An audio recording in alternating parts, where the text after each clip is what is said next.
আমরা দেখতে পাচ্ছি কাঠালিয়া হাসনাবাদের প্লেয়ার ইতিমধ্যে মাঠে প্রবেশ করছেন। আমরা নাম জেনে আপনাদেরকে জানিয়ে দেব, যেহেতু মাইকে বলা হচ্ছে।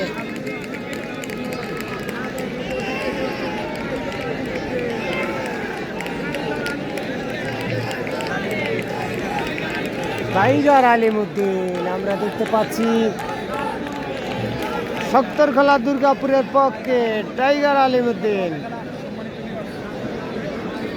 আমরা দেখতে পাচ্ছি সত্তরখোলা দুর্গাপুর থেকে আলিমউদ্দিন ওরফে টাইগার মাল মাঠে প্রবেশ করেছেন।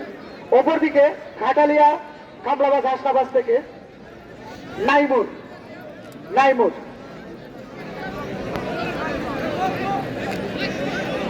কাঠালিয়া হাসনাবাদের পক্ষে নাইমুল মাল এবং টাইগার আলিমউদ্দিন বর্মোত্তর ভানিপুরের পক্ষে। দেখা যাক পরিস্থিতি কি হয়। হ্যাঁ, দেখা যাক। আমরা ইতিমধ্যে দেখতে পাচ্ছি বর্মোত্তর বাণীপুর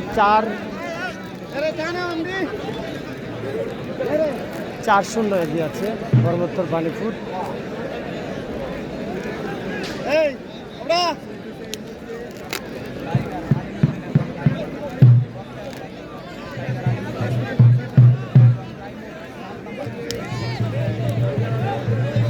দেখা যাক চলছে কে কাকে পরাস্ত করার নিয়ন্ত্রণ চলছে। দেখা যাক। সুন্দরভাবে আলিমউদ্দিন ওরফে টাইগার মাল পরাস্ত করে দিলেন ঘাটালিয়া কামলাবাজ হাসনাবাদের নাইমুরকে। 5-0 এগিয়ে গেল আলিমউদ্দিন মাল, কিন্তু আরেকটি খেলা উপহার দিলেন বর্মোত্তর বাণীপুরকে।